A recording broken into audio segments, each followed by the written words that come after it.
You bring your phone everywhere. Work, school, the movies. Now you can bring it to an Xfinity store for an easy way to switch to Xfinity Mobile, a new kind of network designed to save you money. You can get up to 5 lines of talk and text included with Xfinity Internet at no extra cost, so all you pay for is data. It's never been easier to switch to Xfinity Mobile and keep the phone you love. Click here to see how. Sorry, I gotta take this. Restrictions apply. Limited to select mobile phones. Requires activation of a new line of Xfinity Mobile. Up to 5 devices per account. New Xfinity Internet customers limited to up to 2 lines pending activation of Internet service. Parents shouldn't be allowed within 1,000 feet of a Little League field. They shouldn't be allowed to do anything about it. They shouldn't be allowed to talk to coach. Nothing. They should not be involved. Yeah, and or their children. That's how my family felt. Here you go. You're like, you can have all the mashed potatoes you want at Old Country Buffet. Deal. Here you go. Here's some books no one will read until they get popular in 2013. They're going to make a TV show. You'll hate it.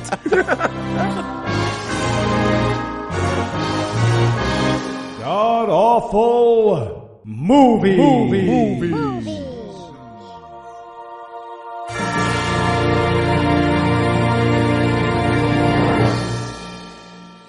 Welcome back to the GAMcast, where each week we sample another selection from Christian cinema, because if we didn't, Eli would release the video. I'm your host, Noah Lugeons, and sitting to my immediate left is my good friend, Heath Enwright. Heath, welcome back. Thank you, sir. And sitting 989 miles to my right is my bad friend, Eli Bosnick. Eli, how are you this fine afternoon, sir? I just want to remind everybody I have backup copies. It's like The Firm. If something happens to me, the video gets released anyways. It's connected directly to his heart and YouTube. So tell us, Heath, what are we going to be breaking down today? All right. We watched Mercy Rule, which I would describe as the most anti-environment baseball movie I've ever seen, which was interesting. It's also the whitest baseball movie I've ever seen. Kind of makes Kirk Cameron like the Jackie Robinson of racist baseball movies.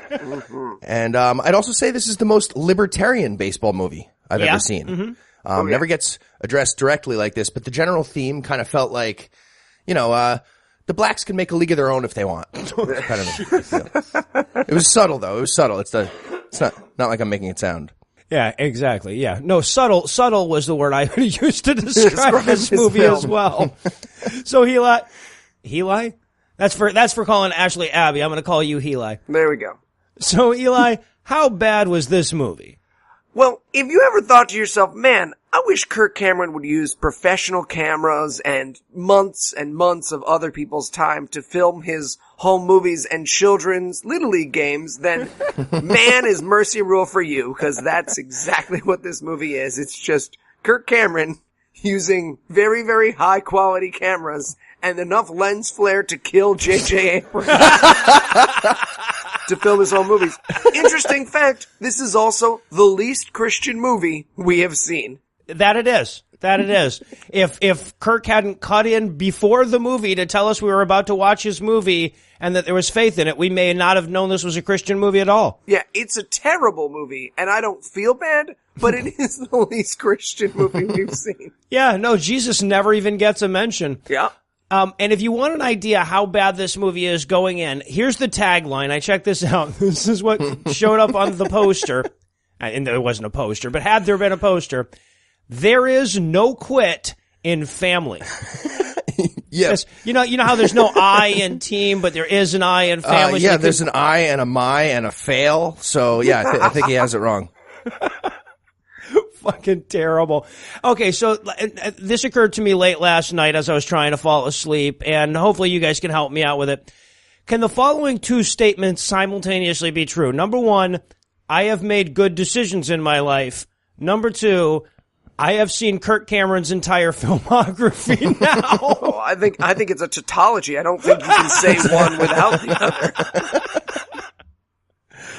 I also had this thought. Do you think Kirk called Leonardo DiCaprio to congratulate him on that Oscar? Oh, no. His growing pains days, number's been blocked for years. Hey, remember when I was billed over you? I was billed over you once, bitch. Remember that? Oh, man. You gotta stop using that Star 89, man. I'm gonna call the cops again, Kirk. Don't do that. Come on. We have a fun thing we do. He calls the cops and files a lawsuit, and I jerk off into a bag and mail it to him. The Lord told me to. Ray said it's okay. He has to taste it first to make sure that it's not poison. That's right. As long as I do it into a bag, it's not against the rule of Onan. You just can't let it hit the floor. That's right. That's why I have them all bagged and cataloged in my basement. A lot of people don't know that's actually what the song "Let the Bodies Hit the Floor" is based on. Oh, God. Sin of Onan. Very religious people over there. Well, I mean, obviously we can't throw around exciting terms like Kirk Cameron and locally owned waste disposal services and then expect you to contain yourself for long. So we're going to pause for a quick break, and when we come back, we'll break down the 115-minute Little League montage that is Mercy Rule. Hi, I'm Noah Lugeons. And I'm Eli Bosnick. And I'm Heath Enwright. And there's nothing we like more than listening to podcasts. Except for blowjobs. Giving and getting, yes, But there's nothing better on my drive to work. Or when I'm working out. Or when I'm doing science in the lab. Than listening to our favorite podcasts that include The Eli Bosnick Story. Commentary on the sporting prowess of the characters in a movie. And, of course, puppy rape jokes. That's why we're so excited to present you with episode 32 of God Awful Movies. Better yet, I got to do this one with my wife. Oh, hell no. I'm not going to watch that piece of shit. Never mind, but Heath is here. I sure am. So enjoy our podcast, because I know you're going to love it. Podcast. Crank it up. Love it.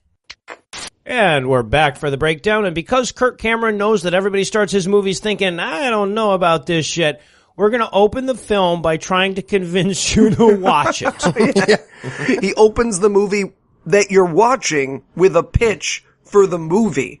I mean, he might as well have opened the movie with, no, don't turn it off. I know it's me. But just give me a chance. I'm not even going to talk about Jesus in this one. I'm not even going to talk about it. We just eat food and play baseball, huh? Mostly ice cream and pizza, yes. Which is the first indication, and I'm going to talk about this a lot. This movie is just so that there's light and movement on a television screen. Yes. This is the music for dogs of cinema. It's just like things to play so that it doesn't freak out that you're not home. The movie. Yeah. Also, by the way, Kirk Cameron looks more and more like Jamie Lee Curtis every day. It's amazing. And I don't mean in like a good way or a bad way. He just legitimately looks like Jamie Lee Curtis more and more. Yeah. I wrote, you could push your thumb into Kirk Cameron's eye without him feeling it. He'd just be like, what's going on, guys? Hey, guys. One of the units went black. Do we need to replace it again? Ray! Also, I just want to throw out there, the producers for this were Cam Fam, which is very clearly just like his home movies, and Hero 4 Baby.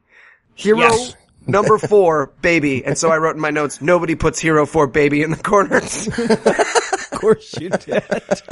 And here's the sad fucking thing. This is the second Cam Fam production that we've watched. We have watched his fucking home movies before, and we came back for more. And here's the clever way they managed to work in the exposition. We meet Kirk Cameron's character while there's a documentary film crew following him around, talking to him about who he is and who started his scrapyard. That was how they figured, you know how we could work in my background. Yeah. Yeah, we've been running this yard for 50 years. Also, I would characterize myself as an old-fashioned type of guy. Nostalgic about the past. I really like Atlas Shrugged, except for the atheist parts. Is that what you asked? Yeah.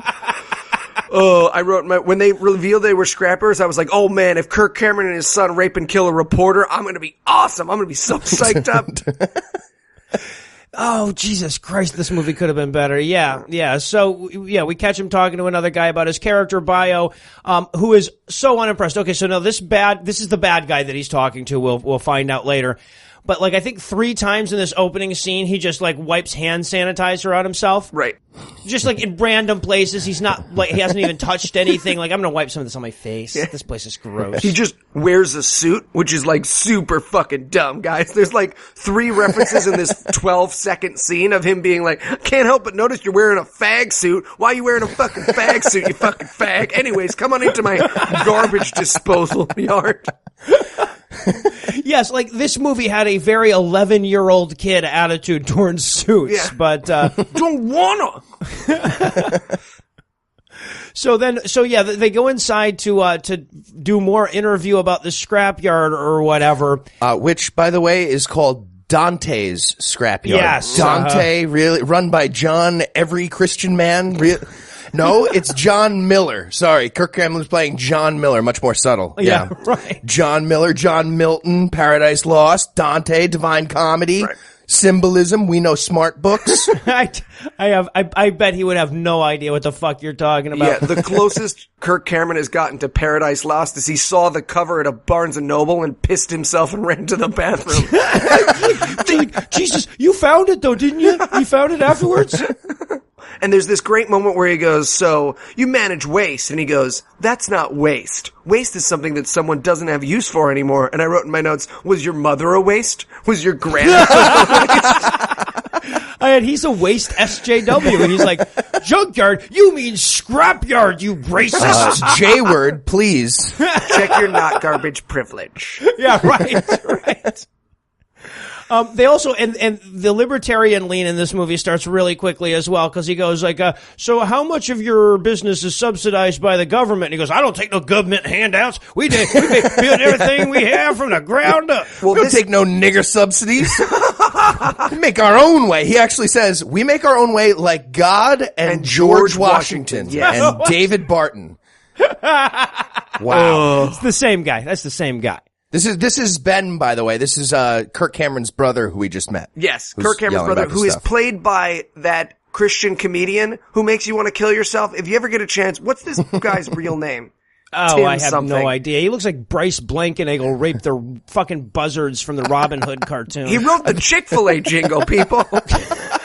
He's a musical Christian comedian. The two words that you can put in front of comedian that make me want to kill myself with a t-shirt gun. Like, does he also use props? Yeah, no, he's brutal. Yeah, he looks like Eric Stoltz right after he massacred a movie theater in Colorado. Rough-looking gentleman. He looks like a cartoon devil's older, less cool brother. Oh, God, yeah. And every time he was on the screen, I just wanted to rub feces on my own body. So, like, we end this scene, too, with the evil suit guy going, oh, and by the way, how did your father die? And that's supposed to be the, oh, something's up line. But it's like everything he's asked you up to this point has been really fucking weird if he was doing a documentary about your scrapyard. Also, why, what does that have to do with, that never comes back. That never pays off, right? There's so much of this movie that's like that. But yes, that Right. there's never a reason why he would have asked that. Right. So we learn early in this monologue, but we're going to hear about Pops. And Pops seems to be racist Walt Disney full of old-timey wisdom character. By the way, racist Walt Disney is a Yeah, little but, sorry, repetitive. a more but yeah. racist, less racist? I don't know. Did Pops funnel money to the Nazis, allegedly? I'm trying to... Who froze think their so. head to escape the Jews? I'm trying to... I get all confused. But for whatever reason, so are we supposed to think that Kirk Cameron's dad is Pops or Kirk Cameron's wife's dad was Pops? I think Kirk Cameron's dad was Pops. Yeah, because it's Ben. So we Ben's see dad, him so. old and dying of old person disease. So that never comes back. But Kirk Cameron gets up like it's going to turn out that, Kirk Cameron murdered him. Or that he died from, like, falling into the thing in the scrapyard or something. Which yeah, exactly. would be amazing. Billionaire Only with a money. I flashback. remake this movie where he just gets, like, eaten by junkyard dogs. And that's just one of the overheads that the little boy does. He's like, I remember when Pops made Growly angry. Oh my God, get it off me, get it off me. He did not have a lot of wisdom during that moment. Did not say many memorable things, although I learned a bunch of new words. And then we cut to the credits proper, which was made via your movie for the Commodore 128. I mean, like, it literally, it literally has the little peel away thing, and then there's a little frame, and then there's little chalk things writing out the credits and shit. Yeah. Like, this was literally done on just, like, whatever, standard fucking Windows Movie Yeah, Maker. this is very clearly now iDVD in its best possible form. Also, we learned that Grandpa was like, Walt Disney had been made out of tree bark. Yeah, what? So I wrote in my notes, Leather. my grandpa was like Walt Disney made out of garbage. Yes, yes.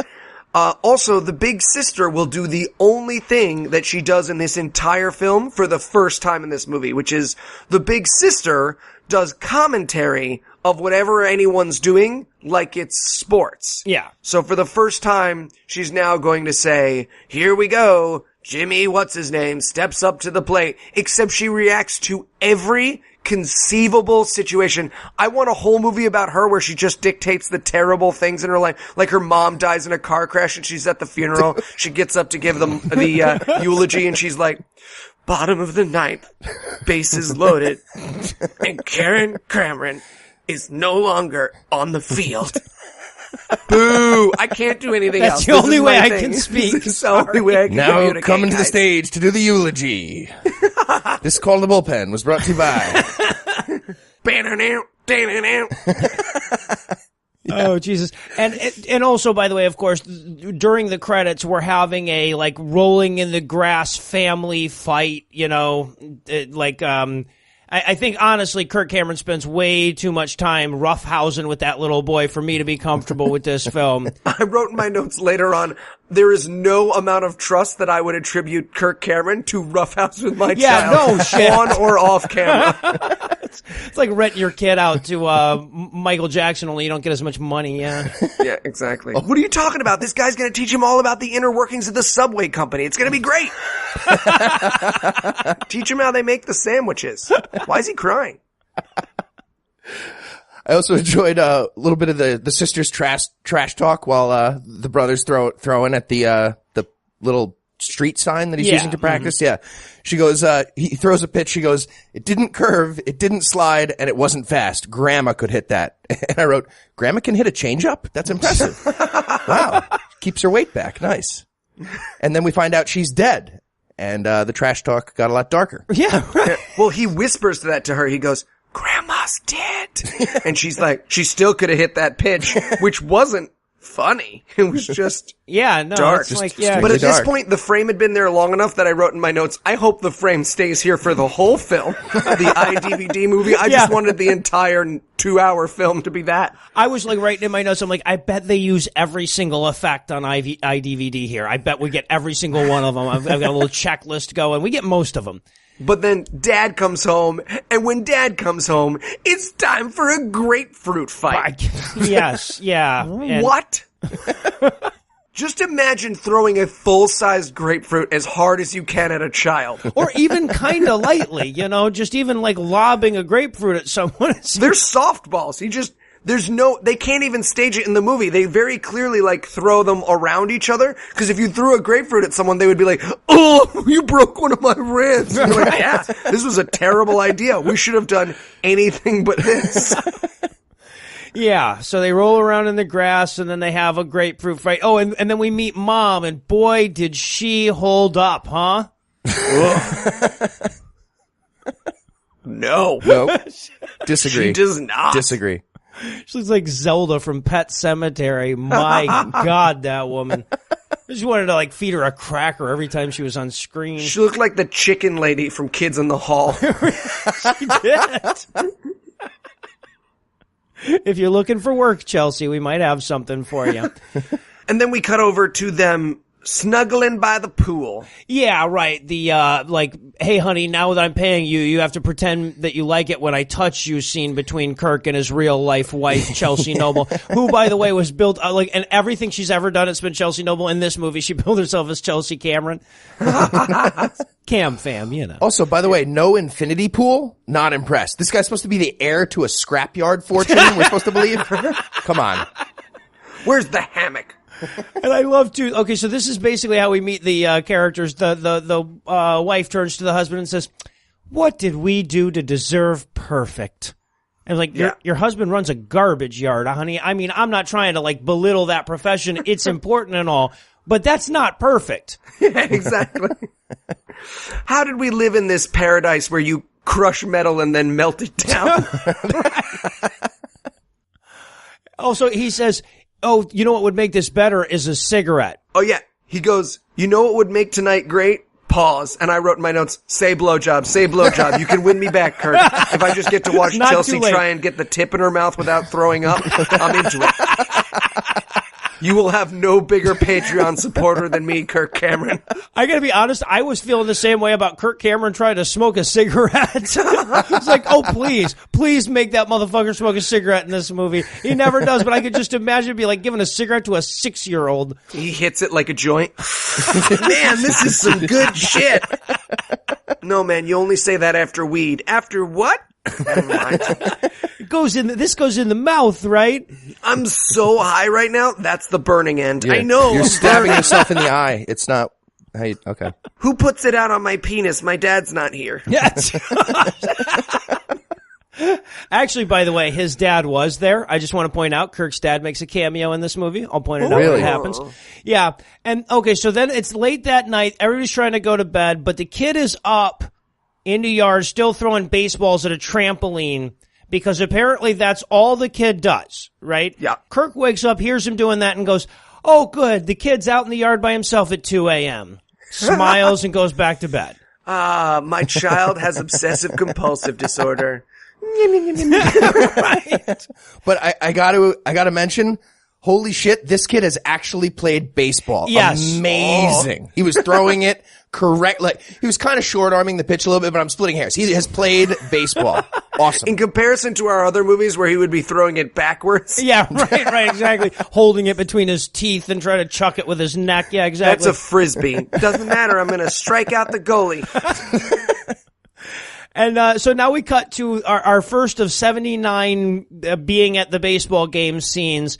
And the way we're going to get there is them getting out of the Jeep, but doing it gangsta. Yeah. This was ridiculous.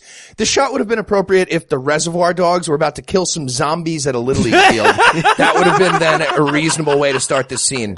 If not, no. And it's not. Yeah. This movie is gangsta the way your mom saying Ricky Ricky Raw is gangster throughout. Just imagine your mom. You've seen that Canadian lady doing her anti-trans rap. It's about that gangster. That's the level of Superfly we're looking at in this film. I could just imagine this whole movie. I'm imagining this too. Kirk Cameron standing over the shoulder of the editor going, can you do that thing where it's like slow motion, but we still move fast and stuff? Can you do that? Can you do that? Kirk. Do you have Comic Sans? Can you do it in Comic Sans? Can you do You smell like blood. Why do you smell so strongly of blood? Not the question, friend. That explains why he did it anyway. Also, all the teams have, like, real baseball team names. So, like, the main team's the Pirates, but the first team they play is the Mets. And I wrote, oh, that's no fair. Now we know they're going to win by default. Not if they're playing the Pirates, but yeah. The Pirates are pretty strong these days. Yeah, that's so fucking so weird. So are the Mets, actually, weirdly enough. Yeah. Wayne Gretzky. I'm still not expecting it. I'm sorry, did you say Wayne Gretzky? I used up my sports. I thought you wouldn't know. No, that's Wayne Gretzky does play sports. You're totally right. He does. He's a sporter. Knows. He used to. Is he the one who raped a bunch of people? No, you're thinking of all the other athletes, I do believe. You're thinking of the NFL. I think it was Wayne Gretzky. You're thinking of the NFL. Yeah. Yes. And by the way, okay, so this is where we're going to meet my favorite character in the movie by leaps and bounds. We're going to meet Coach here. And I've just got to say, I feel like this actor the entire time is just like, hey, you know what? It's a paycheck and I don't have to get kneed in the head by a small Asian man. Yeah. This is Gud Martzkuk, or whatever his name Bob is, who's a Scruton. former MMA fighter and a professional wrestler. You know, Twisty. Who now teaches, like, street karate. Oh, what? On like a pay-per-video thing on his website. Oh, gotcha. So I actually did some YouTubing of this guy, and believe it or not, this is the least crazy thing he's ever done on video. Because this coach character is violently schizophrenic. Oh, He is yeah. deeply, deeply unwell, as we're going to learn. But this is the first time we meet him, so I wrote in my notes, Coach looks like a recently fired bouncer. Yeah. He looks like a white supremacist who found Jesus. He didn't stop being racist, he just found Jesus. A lot of inappropriate tattoos for your kid's Little League coach, too. I wrote down, Coach looks like he should be testifying at a Barry Bonds hearing. Yeah, right, right, exactly. I just carried it to him, man. It is what it is. Yeah, so Cody, the little boy who's the narrator and the person playing Kirk Cameron's son because his real son couldn't quite cut to muster, I guess, hits the ball real good and runs around the bases real good. But before that happens, I've gotta mention Oh, yes, this. you do, yes. he gets up to the plate. They show you a shot of the infield. Get ready for sports talk. And they show you the shortstop. And the shortstop is fucking left-handed. Left-handed shortstop. Shortstops aren't left-handed. A left-handed shortstop is ridiculous. You can't throw to first base properly. The angles, it's like having a surgeon with herpes. You just would not do that. You don't do that. By the way, I just want to point out, because I'm not a big baseball fan at all, but I actually walked into the room when Heath was like paused on the left-handed shortstop scene, and he is like literally having an issue over here. He's like standing up, like fucking calling people, fucking writing letters to his congressman and shit. He was very upset about that. I just watched a movie about whether or not it's okay to bully your way into a child's cancer ward and whether or not evolution is real, but I have a line. There are no left-handed shortstops. Yeah. Fuck this shit. Next show, it's just us. So, Heath is no longer associated with the God Awful Movies podcast. We do not... Release my content to me, Heath. Release my content to me. Seriously, though, if you Google, has there ever been a, and then the letter L, it says left-handed shortstop in the MLB. No shit. And no, pretty much never. In like 5 It's not million what autofills innings. in on my Google, but that's fine. We don't even talk about it. The letter L always becomes lesbian in mine. Yeah. Yeah. But, yeah. So, Legal gets filled in a lot. Yeah. Has there ever been a L? Yeah, that's going to be legal way too. And then we'll just leave it there. Legal age 4. Age of consent laws are bullshit. Am I right? Come on. Who's with me? Thunderfoot. Let's get it going. It's going to be just me next week. Guys, God's Not Dead 2 sucked. Sucked. I bet if Eli was here, he'd say some funny thing about how fat she got. Heath ditched me at the theater again. He keeps doing that. He said Deadpool was great.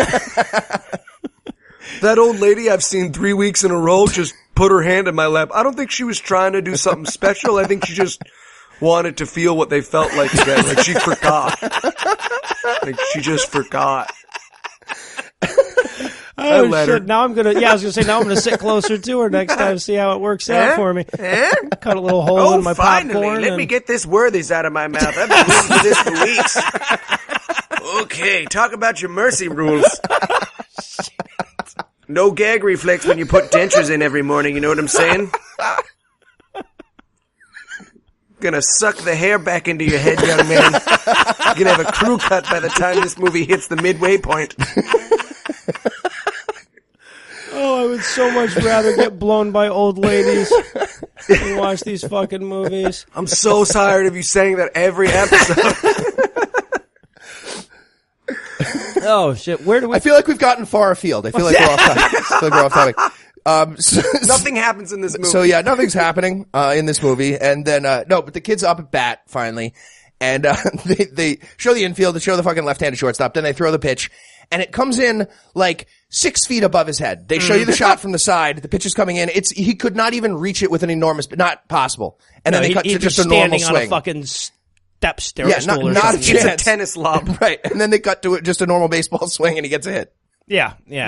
And he claps for himself, which is bad form.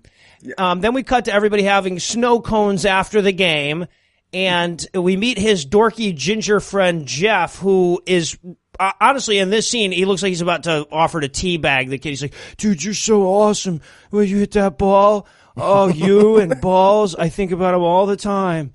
Yeah, I thought we were going to have the scene from Billy Elliot where he tries to warm his hands inside his shirt. Yeah, right. Yeah. I just locked them there. But of course, Cody wants to pitch. He doesn't give a shit that he won the game and hit the ball and got the run or whatever. He wants to pitch, damn it, but Coach Henchman isn't going to let him. So we get this he's not allowed to pitch montage where like 96 times we see the kid walking up to the coach going, "Hey, coach, can I pitch?" And him saying no. Like, this goes on forever. Like, they think it's funny. Well, for 85 hours. Yes. The rule of threes has been demolished. This is the rule of 3 cubes squared. It's the longest fucking montage of a 3 joke I've ever heard. Oh. Coach, can I pitch? No. Coach, can I pitch? Mm-mm. Coach, can I pitch? For 87 minutes. I was like, oh my God, I died and got trapped in this universe. It's like Escape the Void. I shouldn't have taken that acid.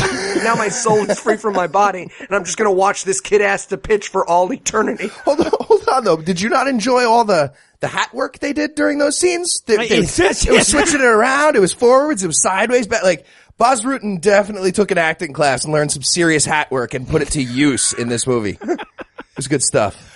So now we get a baseball montage where we're seeing the whole season go by. And the way we know the season is going by is because the word March will roll across the screen. And then the word April will roll across the screen. And then the word May. So apparently we've been at this fucking baseball game for 3 months now. Yeah, and I wrote in my notes, this movie is shot like the episode of Diners, Drive-Ins, and Dives that they're gonna do when Guy Fieri dies. We're gonna miss you, God. Now that's Flavortown right there. Flavortown right there. Flavortown right there. So now, and also... But, sorry, just to address that, the time passage thing, I think that could have been an old calendar, you know? Like they were just crossing off days to catch up. Like, you don't know. They were just Xing off. Just keeping you up to date. Maybe it was just all one game where the teams kept changing uniforms. Or maybe it was all in one day and they were just doing a, like, you know, whatever, nano-truple header or something. And then we learn that Cody has been banished to right field. That poor little bastard. He's got right some white field people is problems. Torture. And I would like to point out that the way he describes right field is just standing out there and nothing ever happens.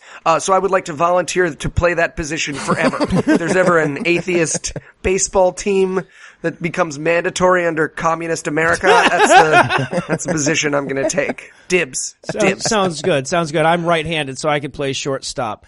Yeah. And now this is important too. Okay, so first of all, two things are happening simultaneously in this movie. That will be true from this point on. There will never be a moment where we're zeroing in on a single scene. There will be two scenes happening at once, 8 seconds at a time. But what's going on in this scene is, number one, the ball comes out to right field and Cody throws it, but the fucking catchers run off to go to piss or something, and there's nobody there to get it. The other thing is, Dad is getting angry messages from his brother Ben, who is listed in his phone as Ben Bro. Yes, the screen literally reads, because we needed this explained to us not once but 3 times. Yes. The screen reads, this is from Ben Bro, and the text is, call me bro, call me bro.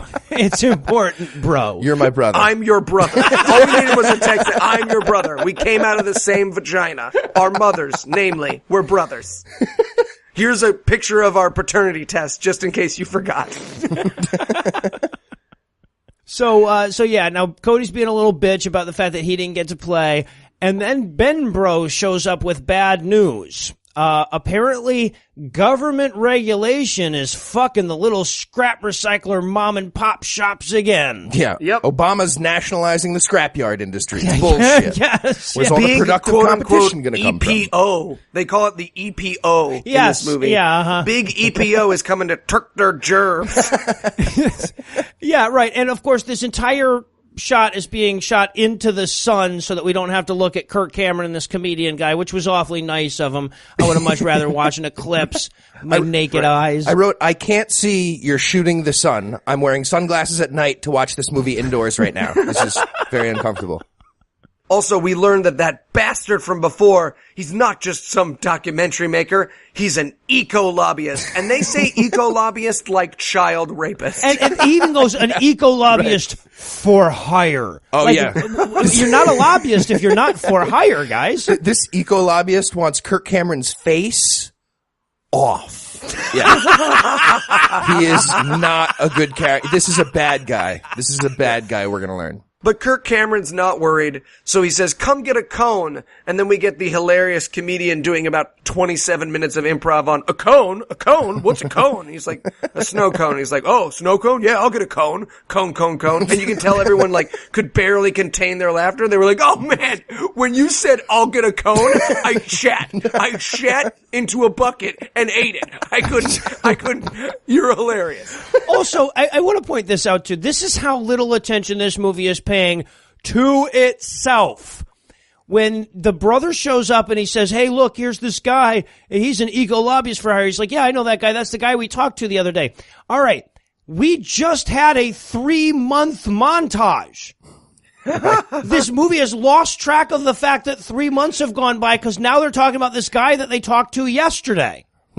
That one, like when that hit, I had to stop the movie for a few seconds. I had to walk around. I had to take a little walk around the block and say, okay, it's that kind of movie. They're not even paying attention. All right, it's going to be one of those. If they're not paying attention, why should I? Yeah, right. Nobody obviously took notes on their movie. We are the first humans to take notes in this movie. When we got to the end of the movie and it says written by, I'm like, bullshit. Nope. Not Improvised. buying it. So now we're back at home. Dad's yelling on the phone. Kid is throwing baseballs more. There's problems. Not particularly well explained problems, but problems. Right. And this is where we learned that what the government is doing, because what Dad is yelling on the phone about, is that he had filed an application for government subsidies for handling hazardous waste. Right. But that subsidy listed things like tin cans and trash bags and newspapers as hazardous waste, which, by the way, when they actually get to that scene, I want to talk about the difference between those two, but it's fine. Please. So he's like trying to get the form they had filled out back, and basically the point of this film is like the EPA is just, or the EPO in this film, right. The EPA is just trying to take away Americans' rights to handle hazardous waste without any training or government oversight. Yes. That's the good guys fight in this movie. You can see why they went with there's no quit in family. Right. Yeah, this is entirely his fault. He was taking an illegal subsidy. There is no conflict. No. I'm unconflicted. No. I got caught doing a crime, but I didn't know it was gonna get me caught. That's basically it. Also, by the way, Kirk Cameron's wife has a stronger jaw than Baz Rutten, the MMA fighting coach. I'm not sure if they show her lower body in this movie, but when they show just her face, I'm picturing a centaur the whole time. That's all I say. She looks like the guy that knocked out Ronda Rousey. And of course, she tells, once Dad gets off the phone, she's like, you should go out and talk to your son. He's upset. So Kirk starts to walk out, but then his cell phone rings and he answers it, and we know he's a bad parent now. Yeah. Just owning the cell phone was pretty good indicator, I guess. Sad. And this is when we get, I wrote in my notes, this movie is shot like porn for women. Just slow, hazy shots. You can see all the dust in the sunlight. Right.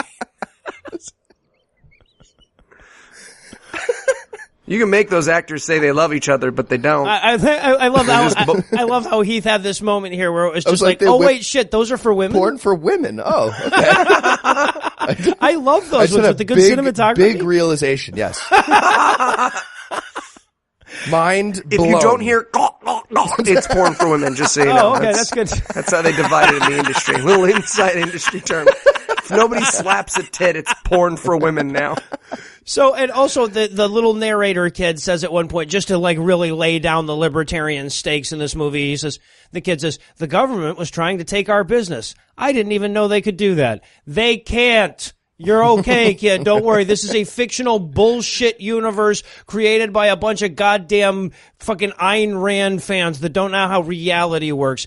So, but as we learn later, there are actually some pretty good reasons to question the validity of this business, but we're going to get to that later on. Yeah. When we talk about wrongful death lawsuits. And elevated mercury levels in the soil, yes. So Cody's through with this waiting to talk to Dad shit, so he bikes away, and I'm convinced that he just did that because they were like, when he's on the bike, we can make the camera even more wobbly. Yeah. And this is where we get Cody giving us some of Pops' good old-fashioned wisdom. Pops held a machine gun in World War II. You could tell by his knuckles. Right, and he always used to say, first in, last out. And I wrote in my notes, the Eli Bosnick stories. I think it would go the other way, but hey, that's just me.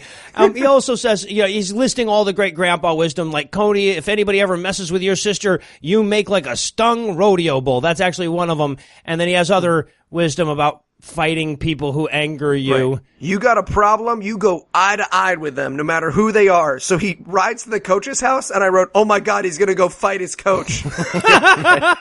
I wanted so badly for that MMA fighter, just a flash cut to the MMA fighter on top of the kid. Tap out! Tap out!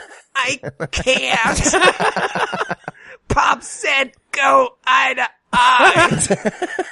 What does a stung rodeo bull do anyway? I don't know. But instead we catch Coach washing dishes, and I'm convinced that that's because he walked on stage or on set or whatever, and he's like, what if I wore rubber gloves the entire time? That would be funny, huh? And they said yes, because they thought that was funny. So I once saw a homeless man screaming at a pigeon. That is my motivation for this movie. By the way, I like how he chose a communist accent for this film. Spot on.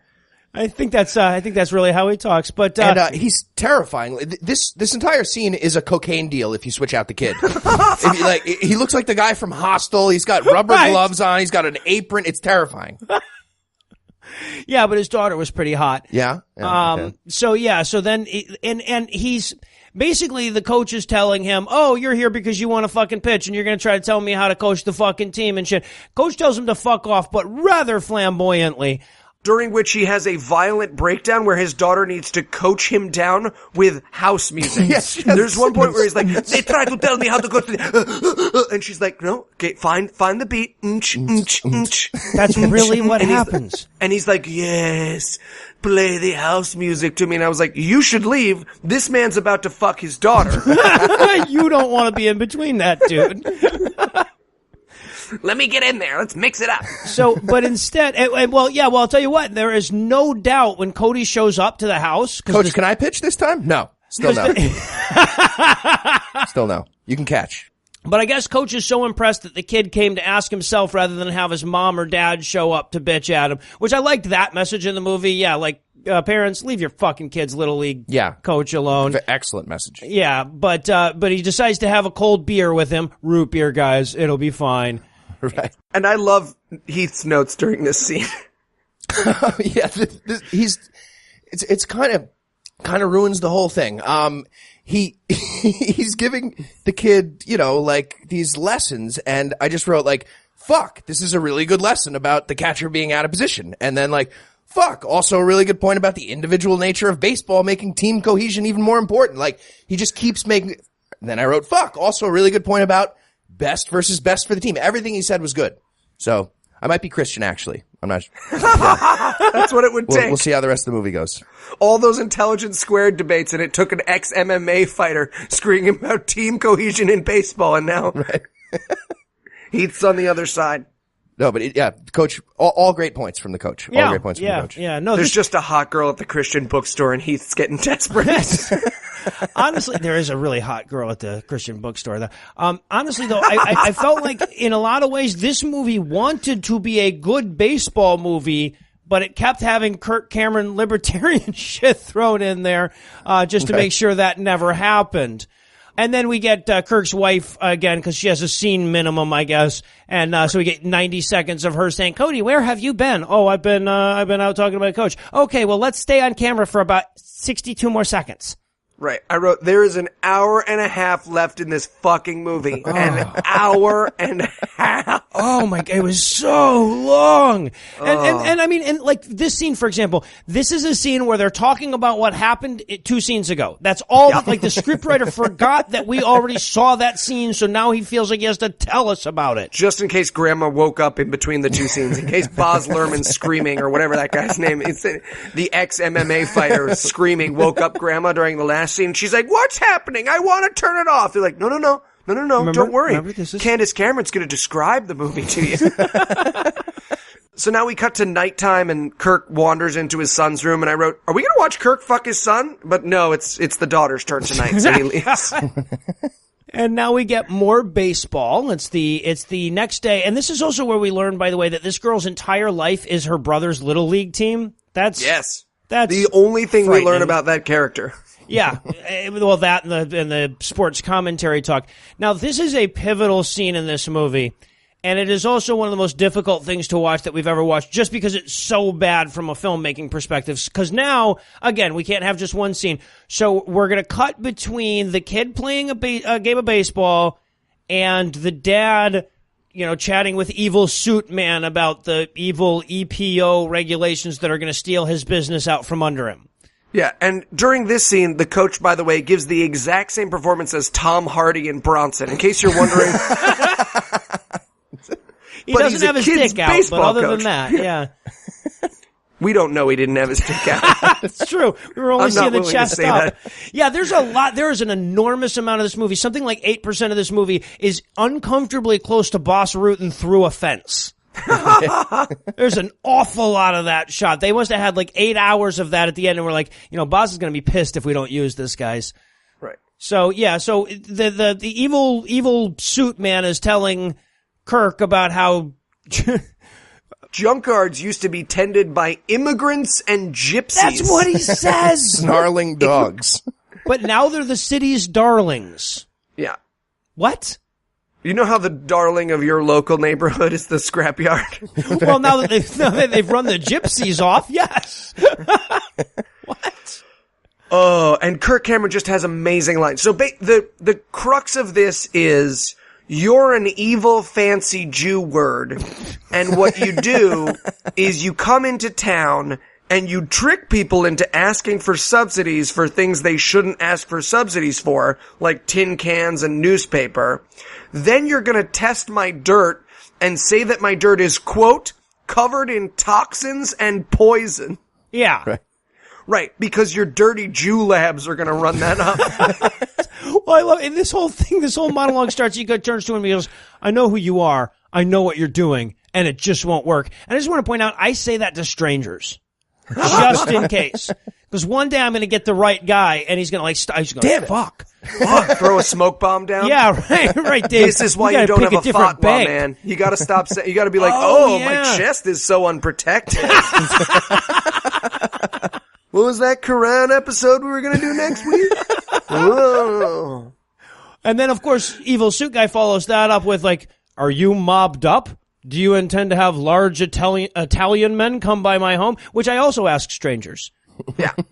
I ask strangers that too, but it's on Grindr, so it's a very different scenario. Not quite as racist when you do it. Got it. Also, this is when Kirk gives his little monologue. He says, I watched my mom put blankets over Molotov cocktails while my dad worked the shotgun, and I still have the shotgun. Yeah. So basically, his response to this eco-lobbyist being like, here's all the illegal stuff you've done, I'm going to get you in trouble for it, is, I will shoot you. Yeah. Right. Well, and the entire thing, okay, during this scene, Kirk Cameron reads a prolonged portion of a recycling subsidy contract to us. He goes through and explains what the bad guy's plan is in like 6 steps. Literally, he's going, step 5, you go to the city council and have them change the definition of hazardous waste. Step 6, you do this. And then the bad guy turns around and explains all the same stuff to him again because he's already done all of it. Yes, he's already done all of it, including, but this is the kicker that the guy pulls out at the end, they have a wrongful death lawsuit. Yeah, but that never comes up again. Did he murder somebody? Comes up again. Will not but be answered. It's something that should be addressed, right. That their scrapyard has a wrongful death lawsuit against it. Well, also the evil suit man when he's saying, like, you'll never test Kirk, because Kirk keeps saying, you'll never test my soil. And he's like, oh, I already tested your soil. And he goes, yeah, I found, I think everybody agrees that there were harmful levels of mercury. And I'm like, that's a real problem, though. That's a real thing. That's not like a made up, like, Jew lawyer word. Yeah, that's right. That's like kids who can't read anymore. Yeah, distressing levels of mercury in the soil. That's really bad. That's the reason we need that EPO. Right. Now we know what the governor of Flint was doing. He's watching this movie. See, it's just a fancy word. We're fine. A little brown in the water. It's iron. It's good for your bones. It's only black kids. It's fine. Jesus. They weren't going to learn to read anyways. Now, of course. No, of course, in this, during this scene, we're also, again, this is getting interspersed with footage of the baseball game. And this is where, like, Cody gets to go up and pitch. Finally, coach brings him in to save, and then he gives up the tying run. During that moment, my music note was, Ken Burns was like, this is a little much. Mine was Kirk standing behind someone saying, make it sound sad like the sad scenes in Crouching Tiger. And this is also the greatest line in the entire fucking movie, by no question on that. When it becomes clear that evil Jew lawyer man has, whatever, like, enacted his 6-point plan against Kirk's scrapyard business, he says, check, mate, rape, and pillage. Exactly. The Eli Bosnick story. Also the Bobby Fischer story. Holocaust denier. Exactly. Fucking racist. You don't want to point to a piece of paper and say rape unless you're about to defend a CBC radio star. That's all I'm saying. Unless you want to defend... Nah, he's an innocent man. Just in case you didn't get that this was the bad guy, checkmate, rape, and pillage. The eco-lobbyist is the bad guy, just the to remind eco-lobbyist, everybody. yeah. Yeah, At this hire. point, the guy might as well blink his eyes sideways. Right. yeah. If he gets all the Horcruxes, we're all fucked. Yeah.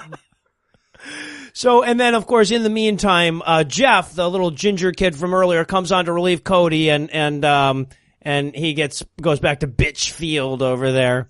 And Kirk Cameron's response, by the way, to this final, like, hey man, I've got you, checkmate, rape, and pillage, is to pull a baseball bat out from under his desk and try to hit him with it. Exactly. The good guy. The good guy! His response is, I will fuck you to death with this bat. Nope, never mind.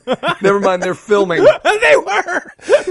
That was the plan. The bat was the ace up his sleeve. That's why he was all confident this whole time. Makes no sense. You sure you don't want to turn the cameras off? I plan to assault you with a baseball bat.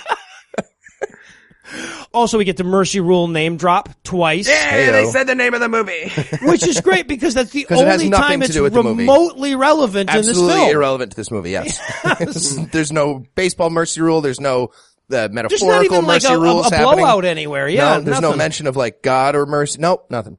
But unfortunately, that's all this movie has to offer us in the way of stakes, so I guess we can pause for a quick break here. But before we do, let me give Act 3 the hard sell. Will the kids win the thing? Will the bad guy do the thing? Will the good guy thwart the thing? Find out the answers to these questions, and that's it when we return for the pulling out because we both got bored and neither of us were going to come anyway conclusion of Mercy Rule. I came.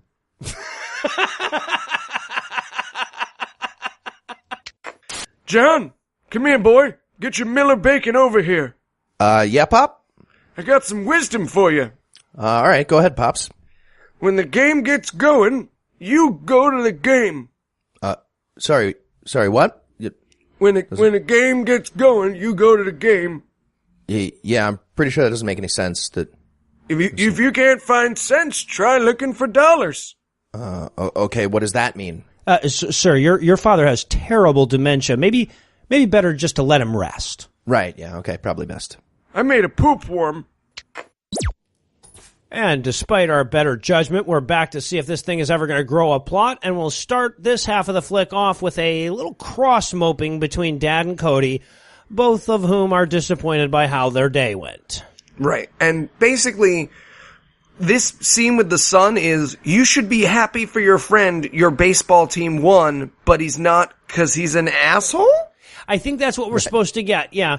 And the sister, of course, is talking about nothing other than how awesome Jeff is and how big his dick probably is and everything else. She is so impressed that he retired. Didn't he only need one out? Anyway, Yep. She's super impressed that he managed to strike that kid out and talks about it for the next, 26 minutes of this movie. But Cody's so mad about it that he throws a baseball through the fence. And by the way, they show the shot from the other side of the fence after he breaks it, and there are burn marks in the fence now. There's like embers and smoke coming off the spot where the ball went through. It's fantastic. It's like Wild Things 2. I'm really happy to say I don't get that one. So yeah, Cody's It's a pissed because he didn't. fantastic baseball film. I recommend it for everyone. A lot of Jesus in that one too. Charlie Sheen when he was just starting to go crazy. Oh, see, now I'm gonna have to check that one out. He was Wild Thing in Major League. Nice. So it's a little tie-in. So yeah, he breaks the fence. Music I'm note. in Major League 2, I just realized. That was his character's name. I like the comparison to Wild Things too. I thought that was apt. I thought the Here we go. Wild Things was apt. Yeah, whichever one has the most tits. Let's go with The the one with the more Warriors 2, tits. Secret of the Ooze. Go for it. I don't know. Is there a Wild Things too? I don't even know if there is a Wild Things 2. Yes, there's a Wild Things too. I have a friend who is in it. So yeah. The music note I had, by the way, here is we're trying our damnedest to make it seem like something's happening.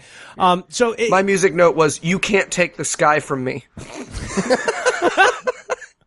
Right, so we get this really long scene too. Like I said, we're cross-moping. We never settle on one scene in this movie. So at the same time that Cody's being upset that he didn't get to be the hero, Dad is staring at his dad's old Mustang for some reason. And his dad's photo. And Grandpa has a photo that says, "I didn't care for the Jews and I told most people about it." Well, I love he's got two pictures too. He's got one of him young while he was in the war, and the other when he was like 103 and in an oxygen mask. He has nothing in between. That's it. Those are the two pictures. But Kirk Cameron's so mad about the Jew lawyer taking over his business that he decides he wants to destroy not only his father's car, which has been sitting in his garage, but his father's photo as well. Which is also still in it, yeah. He throws the photo into the car and he's like, "Scrap it." And the guy's like, You want to destroy the last remaining photo of your dead dad? Yes. Yes, I do, because I had a bad day. All right. Well, also, this is where we learn that Kirk is back on the cancer sticks, because right after that he pulls a pack of cigarettes out, and I'm like, oh my God, he's going to try to smoke, but he doesn't. He just puts one behind his ear. And this is where we cut to the little sister, or the big sister saying, "You're not actually unhappy for Jeff, though, right? Because that would make you evil." Yeah. So she even says, like, the bad guy in a movie. And I'm thinking, yeah, except that none of this is interesting enough to make a movie about, but otherwise, you have like to be that. happy for Jeff. And by the way, this was definitely said at some point in like the writer's room. You know how we can get the sister into this sports movie? She can talk about the sports. Talk about sports. That's great. That's really good. Guys, let's take lunch. We'll come back to it. Everyone come back from lunch with talk about sports ideas. Yes. Also, this is where Kirk Cameron's wife puts on her most fuckable dress, which is not very fuckable. It is a first date after the divorce dress if ever you've seen one. Yeah. And I also think it's really interesting, just on the sisters thing, that this movie, it never occurred to this movie that the sister could also play baseball. That there's also girl baseball. This movie has no idea. There's no girls in baseball. What? There's no black people in baseball. No, that neither. So yeah, and then so Mom is calling Dad and saying, "You have to meet me for a date in 40 minutes, God damn it." And he's like, "I'll stink." And she's like, "You always stink." And we're supposed to think that's funny, but I think that's probably just true. That's just true. He was like, cut, honey. You said you wouldn't say that. I just want it on record. It's just for me, Kirk. It's just for me. Can I have one fucking thing for me? And everyone was like, fuck, keep it in the movie. Fine. We'll play it like a joke. Yeah, Kirk, we'll play it like a joke. I think She's sobbing again, man. And then we, of course, we get to, we have to bring Uncle Ben back into the story so he can babysit the kids while they go on their date. Because we just can't get enough of Ben Bro. Right. And their version of a date could not more clearly be a cheesecake factory. Oh, yes. They use a word like Rositos, but just a cheesecake factory. Also, the waiter there, I feel really bad for this poor guy.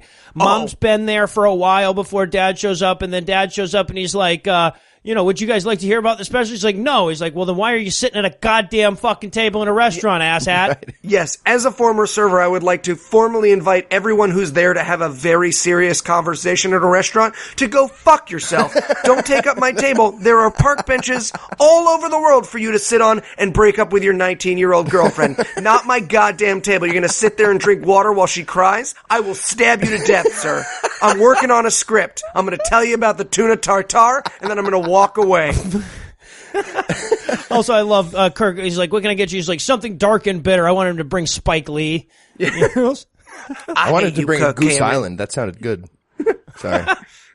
Also, apparently this restaurant has a no cigarette behind your ear policy. Yeah, he goes, sir, there's no smoking in here. And he's like, I'm not smoking it, okay?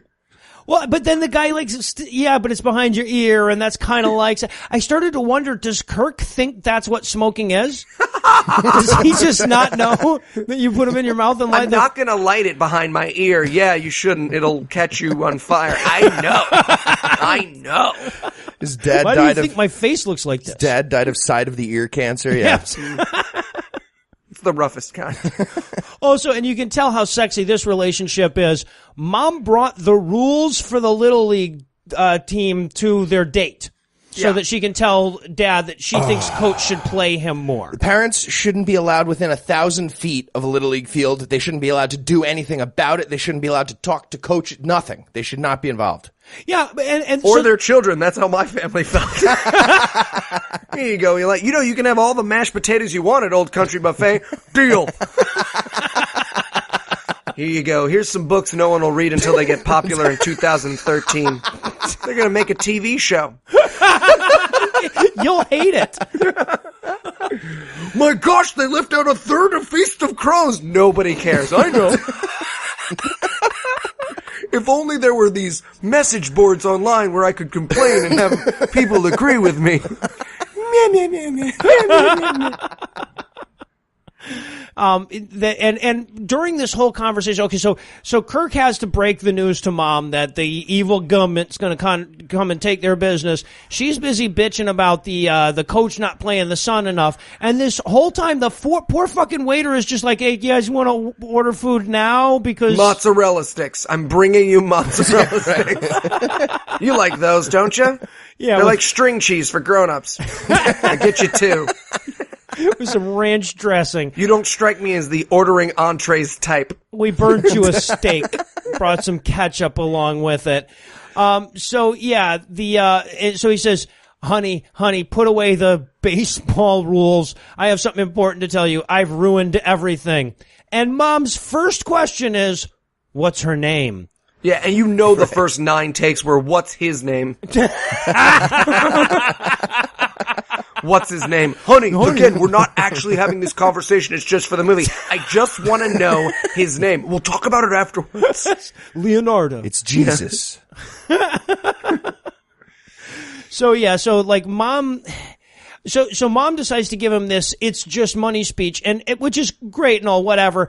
But she was literally just losing her shit over whether her kid was getting enough time on the mound. Like she's going like, the coaches are playing, but honey, this is just losing a business. That's not a big deal, you know? Right. And he just got lit up for the tying runs the last time he went in. I don't know what the... Yeah, right. Like, why the fuck would you... anyway. So, of course, I wrote in my notes, there's still 50 goddamn minutes. Yeah, and he writes...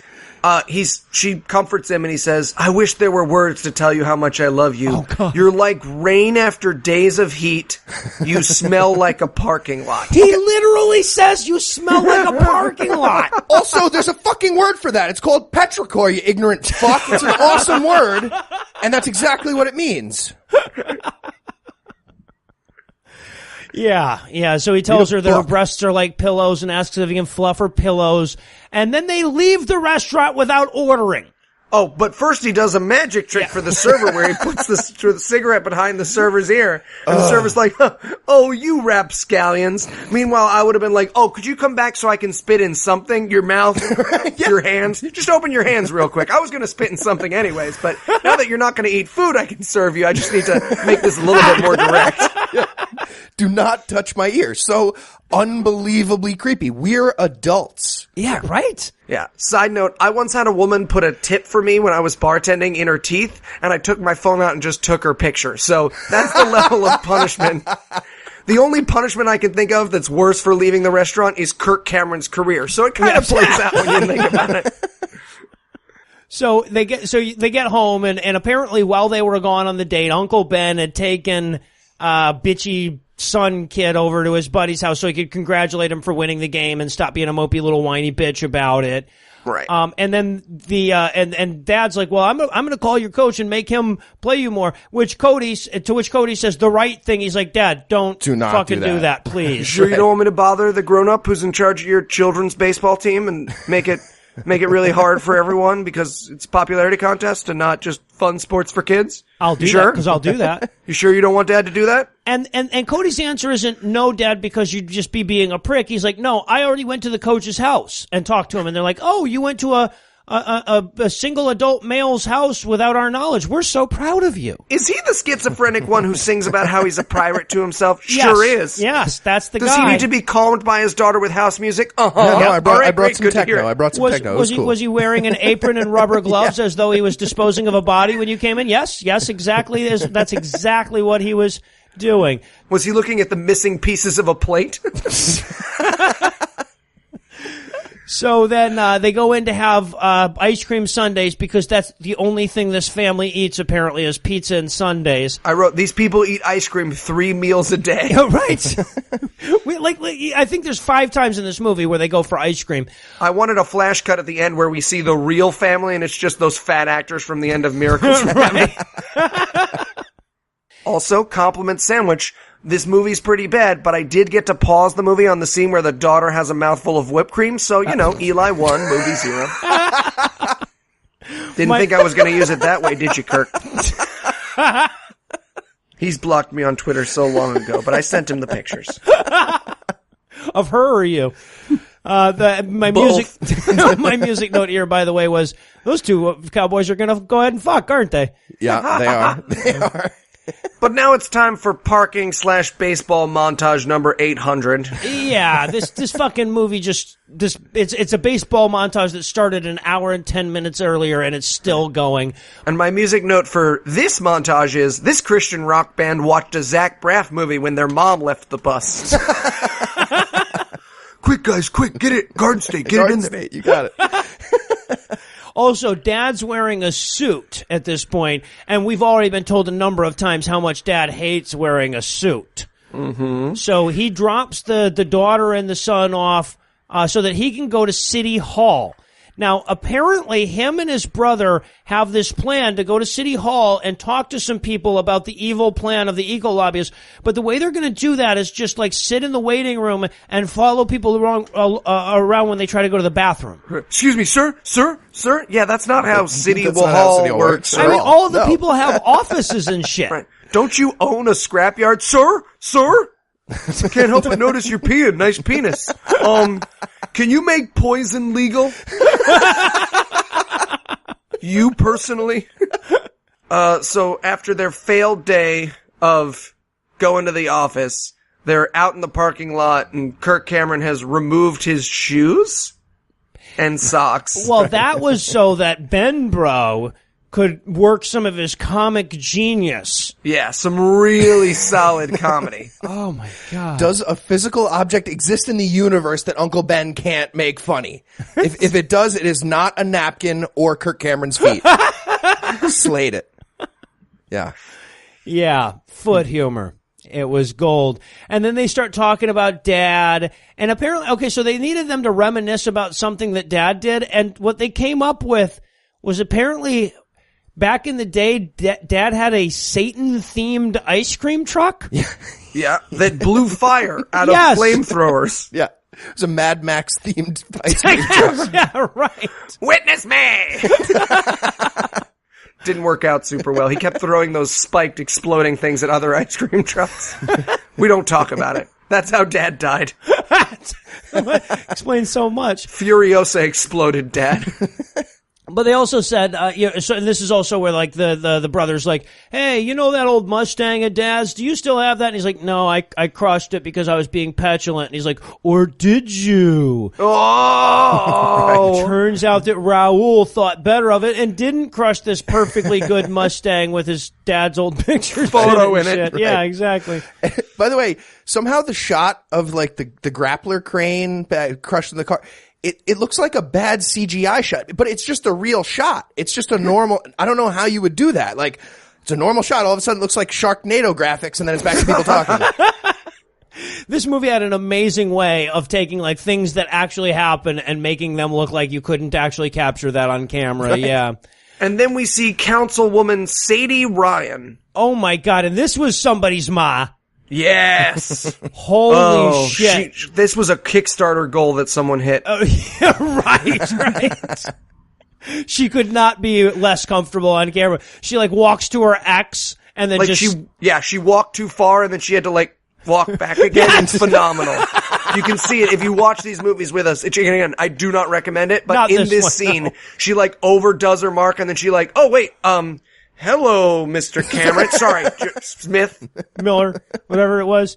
Yeah. So, but we learned very quickly that Sadie is on their side. You know, she also thinks that toxic waste should be legal rather, to juggle.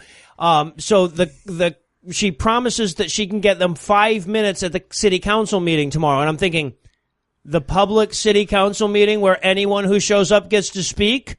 Do you guys know how these work at all? No? Apparently not. Yeah. And then we cut to the end of the baseball game where the coach is trying to form words, but that tumor's just getting in the way. Just really getting in the way. Yeah. These are just words he's saying. I mean, they sound kind of like sentences, but they're definitely not. Like, he's talking like he knows what the nouns are, but the verbs are just noises to him. They're just noises, and he's just Baseball saying nouns run with goal. Yeah. Now we pray for candy. Wait, other movies, sorry. Where is your Jesus now? He's in a I wrote in my movie, notes, sorry. I feel like each day ended with Kirk gathering everyone around to say, guys, this is such a great time. And everybody had to pretend to agree. Yeah, or they I can get a mean- paycheck. Yeah. But Can we everybody go have a home? slice of pizza. Who wants to go out? Who wants to hang out? I mean, I've got the evening free. Oh, we'd love to, but I've got to go to the Penguin light switch. Microphone. The air between us. So then we get home and Dad's talking to his son, you know, and he's like, yeah, how'd it go at City Hall? He's like, well, you know, I had to wear a suit. I hate wearing a suit. You know, like a full grown man child would hate wearing a suit. Yeah. Right. Yeah. And then Candace Cameron, of course, comes out with her trying to look fuckable in that sweater, and it's not working sweater. Chelsea Cameron, yeah. Oh, whatever her name is. Who cares? Yeah. Well, Candace was a little too A-list for this. Oh, movie, that's I DJ, feel. right. Yeah, I that's apologize. DJ. DJ is now currently crushing her career on Netflix. So The new I Fuller apologize. House This holds is Chelsea up. Cameron. Yeah. New Fuller House kicks ass. Good stuff. Oh, great movie. I wonder what the Rugrats are doing. Can we get a rebuild of that? I want to see Chucky's bad relationship with his ex-wife. Yeah, hell's Fucking yeah. cunt. Yeah, I'll say it in front of the kids.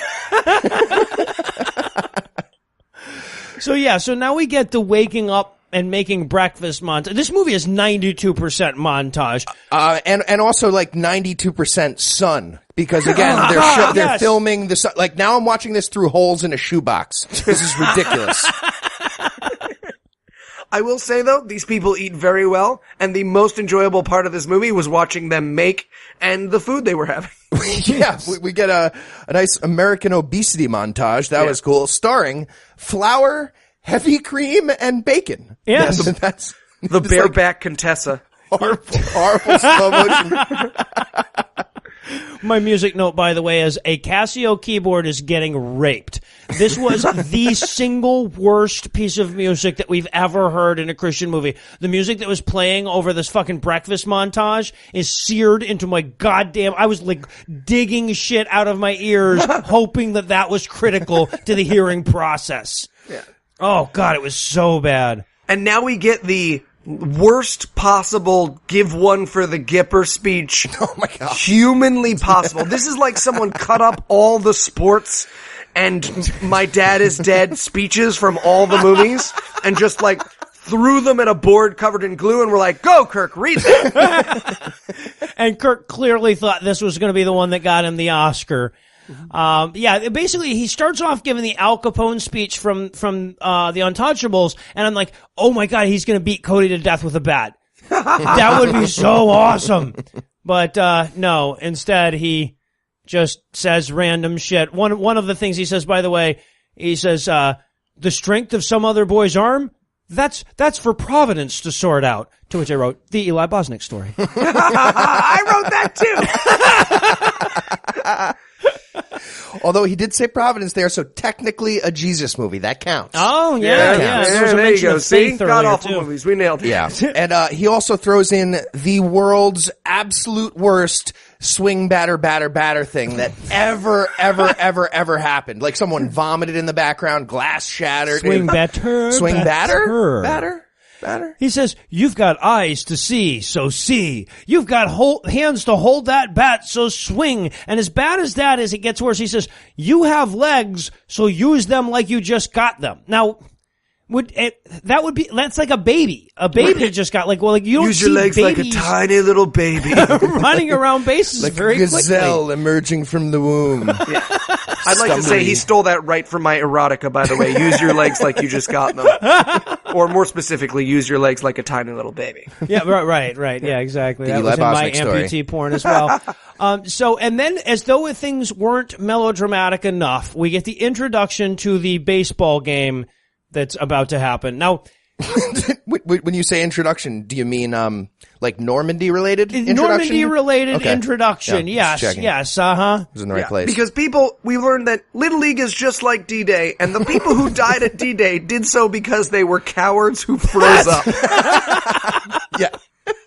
Yeah, literally we get a black screen and the narrator kid goes, Omaha Beach, June 6th. 1944. I'm like, yeah, that's more interesting than this movie. Yeah, let's switch to D-Day. Great. Roll Are we that switching thing. over? Also, I wrote music note: combine baseball and Nazis as best you can. As best like Honus Wagner. Yeah. My music note was simply, what does this button do? Okay. Now I should point out this is going to be the big game, quote unquote. This is not a playoff game. They haven't set this game up since the beginning or anything, but this is the last game, so it's a really big deal. They're going up against the first place team. They're in second place, whatever. So we get a little them getting their asses kicked montage in which the coach does the whole schizophrenically singing to himself. Yeah. Loses his mind, eats a handful of sunflower seeds without shelling them like a monster beast. Just puts husks in his face like a fucking animal, like a dog goat. Skittles, yeah. Yes. No good. And once again, we can't be on one scene, so we have to also cut between that and the meeting at City Hall / Jedi Council, where Kirk is supposed to be, but he can't go because his son's playing baseball. Right. So, Ben Bro has to, hang out there for him, I guess. And, sorry, this is a small thing, but during the baseball part of this little, cut back and forth, they have a rundown between second and third base. Mm-hmm. And that's bullshit. You make the play at second base, not third. Everybody knows that.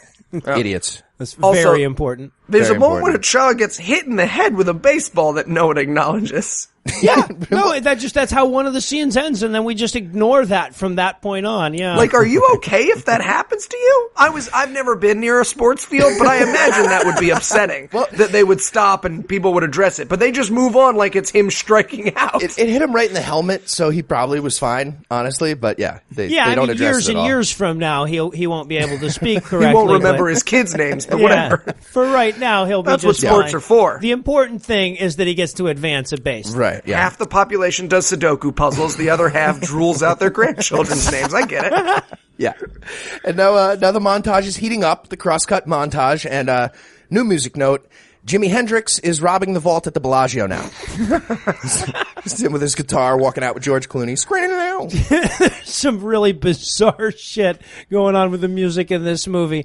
And then we get Cody stealing second and third, and he's going to be the hooray guy. Such a scrappy little player. I mean, I love this guy's story now. He legs out an infield single. He steals second, steals third. Unbelievable. Yeah. Unbelievable. Then he tags up and scores on a sac fly. Yeah. So yeah. excited. But now I need to talk about something because I need to know if this is real or if I had a hallucination. Everyone yells rally caps, Right. and then they turn their baseball caps to the side. I can't describe it. They do the Upside shark down. The shark, yeah. Yeah, like a shark on their head. Is More that a hat normal thing? Do people do that? Yes. Yeah. I'm missing out. Absolutely.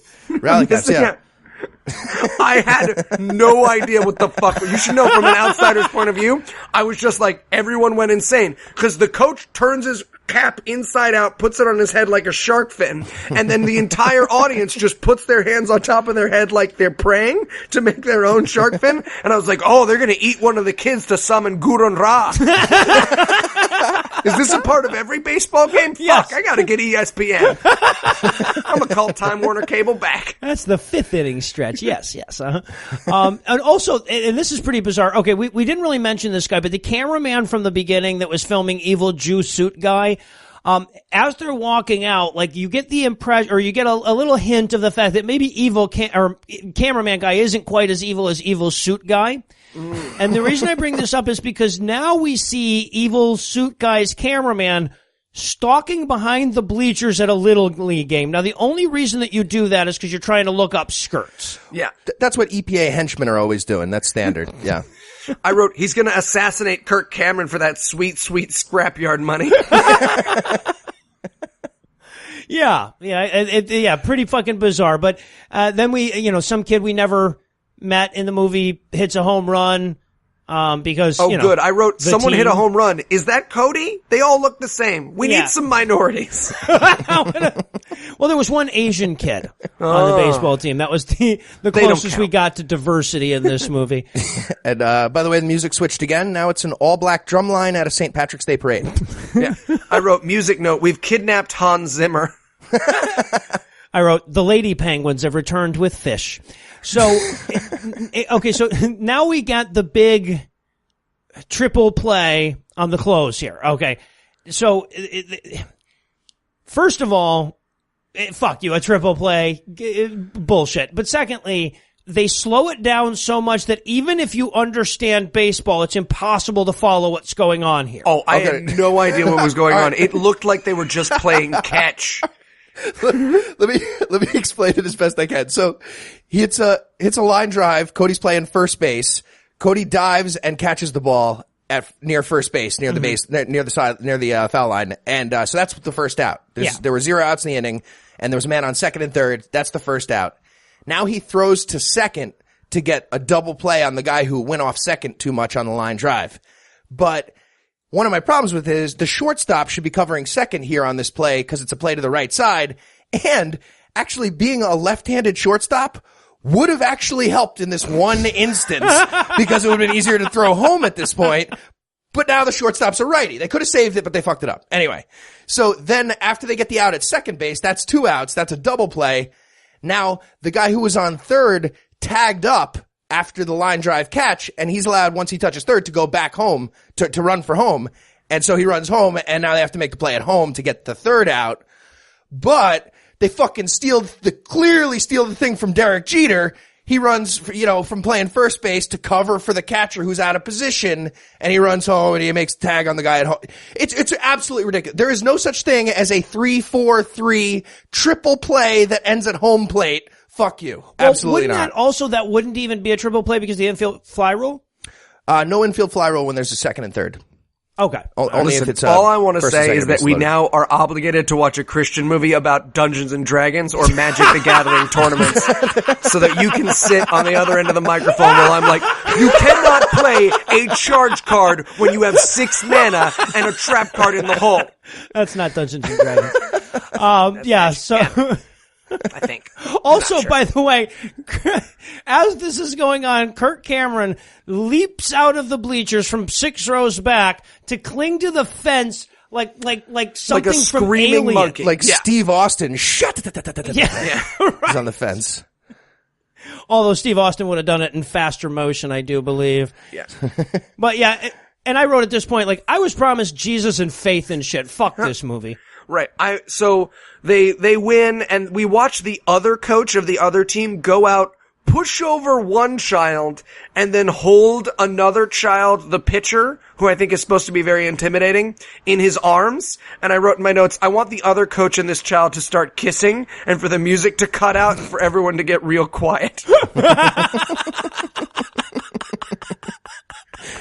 Billionaire money. And of course, sister just can't believe what she just saw. She's obviously flicking her bean to it. She has such post-sex hair. When we shoot to her, she has such post-sex hair. I think that's the only time in the movie we see her without her hair braided as well. Right. And the cameraman, the evil cameraman guy that was stalking behind, comes up to tell Kirk to keep fighting the good garbage game fight or whatever. Right. And Kirk Cameron's like, hey, coach, I'd like to bring these children to a city hall meeting. If you guys come, I'll buy you pizza. And everybody says yes, and then he says, and ice cream. It's like, I already said yes, dumbass. And soda. Pizza, ice cream, soda, flour, heavy cream, and bacon. Those are the foods they mention in this movie. So they all start chasing him, and I Ice wrote cream. in my notes, not the first time Kirk Cameron has been chased by a Little League team. It is the first time he's done it clothed, however. Also not the first time he's done it on camera. But, and then of course, during this time, it's already time for Kirk to come up and speak, but he's not there yet. So Ben Bro has to vamp, and I wrote, oh, this is going to be fantastic. He has a musket. This is, okay, so apparently we're just getting random snippets of his stand-up act. And it is so fucking Hilarious. bad. It is not good. Oh my God. Yeah, Not all right. good. It is your uncle gets drunk and wants to try out his comedy on you bad. It really You're is. a comedian, Yes. right? You got pumpkins? You do radio? Is that it? I got a joke for you. How come a Mexican China vagina?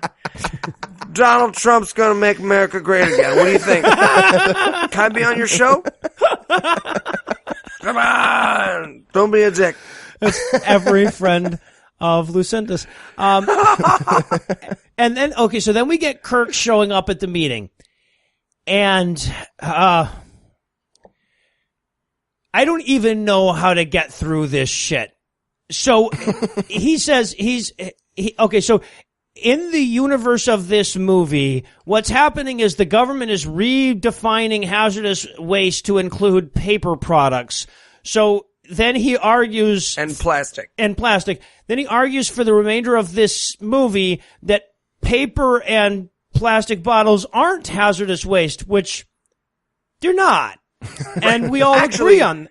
I did research this. At a scrapping plant, especially where you're processing plastic, they are hazardous waste because you melt them down. Right, but so they're not doing the conceit of this movie is entirely broken. The whole oh no, it's a plastic bottle. It's gonna get me. Scene that we're about to see doesn't make sense because he's forgetting that you burn all of them and the fumes go everywhere, including into the water and the soil surrounding your plant. So as crazy as the insane straw man they've built for this movie is, it's actually wrong.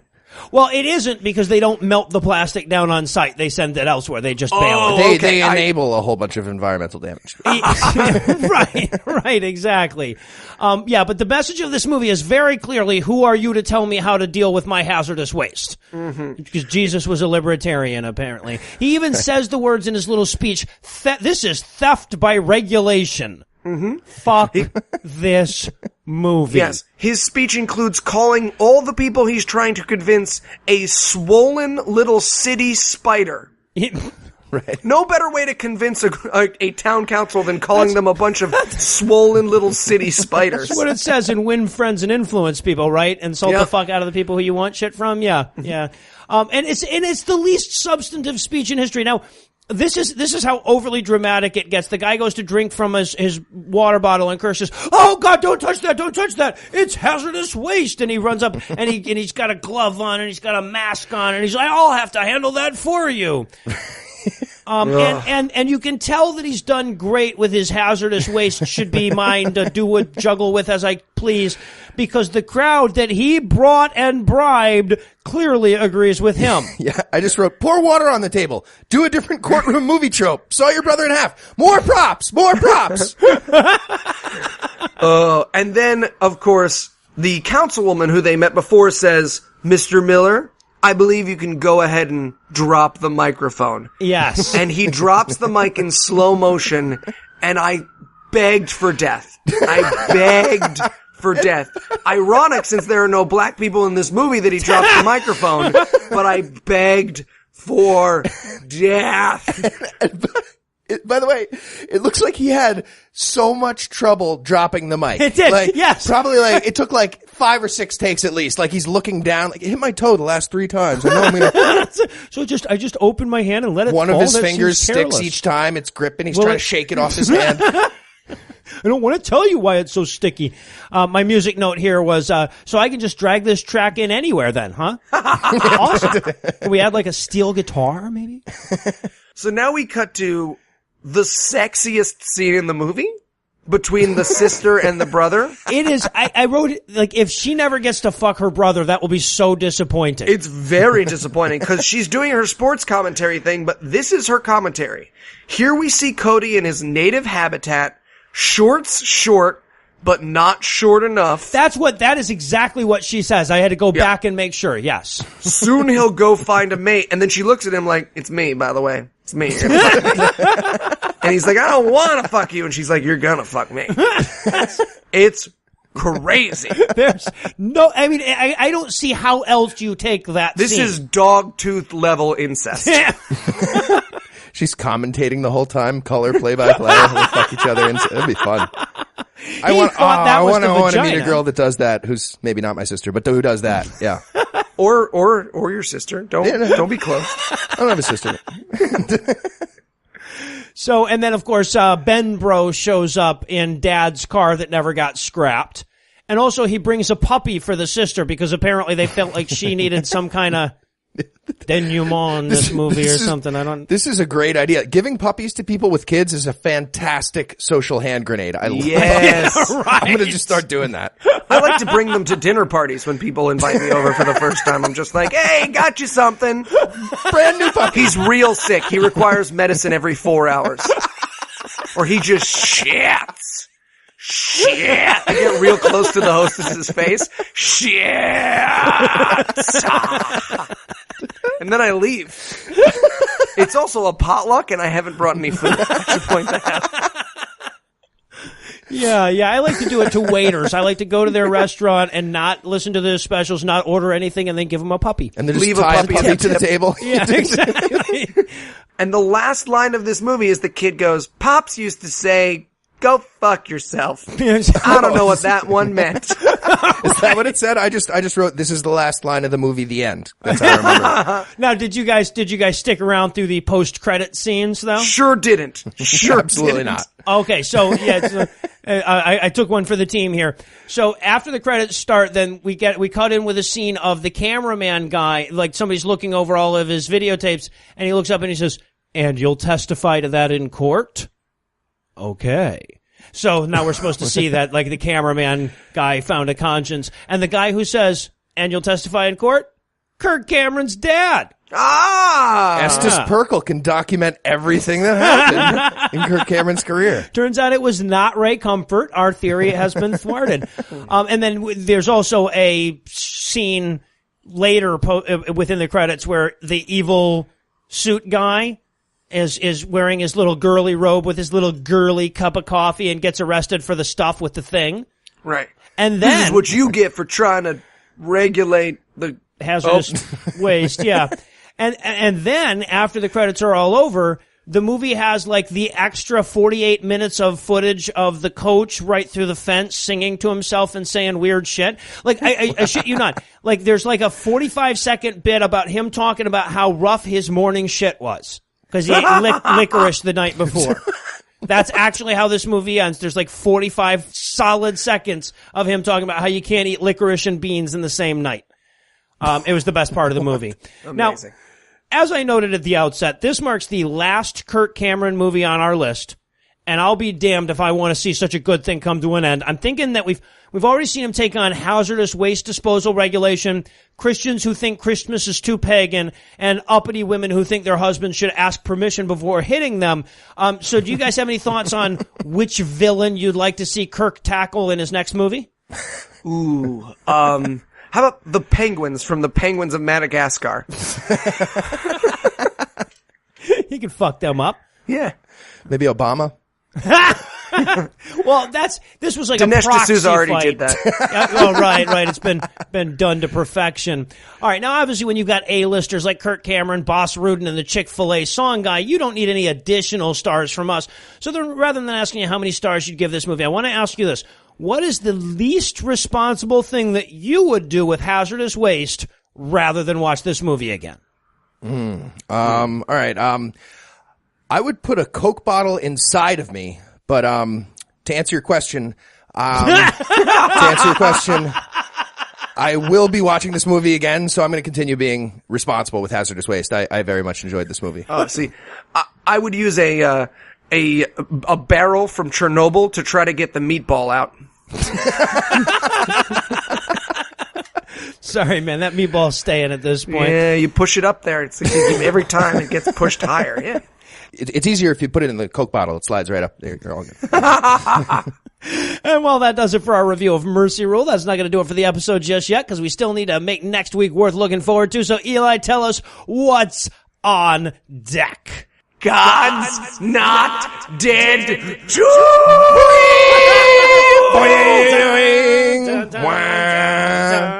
Do you have a little God's Not Dead 2 advent calendar at your apartment? Eli? Sure do, and it's filled with meatballs. I have been waiting for this movie since before God's Not Dead 1 came out. Whoa. This truly is. I mean, like, so much of the, like, planning for this show and everything was like, we got to have something big going on by the time God's Not Dead 2 comes up. So, yes. And by the way, it is their decision. We didn't make them open this movie on April Fool's Day, but they're going to. Oh. And I will be at the premiere. I have my tickets, because I got sold out for God's Not Dead 1, but not this one. The moment they went on sale, I bought them. I'm going to be in a full theater full of Christians watching God's Not Dead 2. I can't wait. I cannot wait to see what they want me to text everyone by the end of this one. So that Melissa Joan Hart's still looking pretty good. I just gotta Jesus. say. Clarissa did not explain it all about not eating carbs after midnight. Jesus. There's no chin there at all. It's just lips all the way down to cleavage. It's so fucked up. Lips down to lips. Yeah, right, exactly. So with that to look forward to, we'll bring episode 32 to a merciful close. Once again, huge thanks to all the Patreon donors that help make the show go. If you'd like to count yourself among their ranks, you can make a per-episode donation at patreon.com/godawful and thereby earn early access to every episode. You can also help us a ton by leaving us a 5-star review on iTunes and by sharing the show on all your various social media platforms. And if you enjoy this show, be sure to check out our sibling shows, The Scathing Atheist and The Skeptocrat, available on iTunes, Stitcher, and wherever else podcasts live. If you have questions, comments, or cinematic suggestions, you can email godawfulmovies@gmail.com. All the music used in this episode was written and performed by Ryan Slotnick of Evil Giraffes on Mars and was used with permission. If you like what you hear more by following the link on the show notes to this episode. Thanks again for giving us a chunk of your life this week. For Heath Enwright and Eli Bosnick, I'm Noah Lugeons, promising to work hard to earn another chunk next week. Until then, we'll leave you with the Breakfast Club close. Don't you forget about me. Cody grew up to become a great baseball player and a better person. This was a great movie. Was not. Hazardous Waste lived happily ever after. Was too. The coach was eventually convicted of the brutal Green River killings. Living a great twist. I'm a pirate. What was he doing? Like Pirates of Penzance? Who the crazy. fuck knows? People punched him in the head for 12 years, and he was like, I think Jesus came out the other side. And they were like, sure did, Boz Lerman, or whatever the fuck your name is. Let's put you in a wig and have you kick Ronda Rousey in the face. You bring your phone everywhere. Work, school, the movies. Now you can bring it to an Xfinity store for an easy way to switch to Xfinity Mobile, a new kind of network designed to save you money. You can get up to 5 lines of talk and text included with Xfinity Internet at no extra cost, so all you pay for is data. It's never been easier to switch to Xfinity Mobile and keep the phone you love. Click here to see how. Sorry, I gotta take this. Restrictions apply. Limited to select mobile phones. Requires activation of a new line of Xfinity Mobile. Up to 5 devices per account. New Xfinity Internet customers limited to up to 2 lines pending activation of Internet service.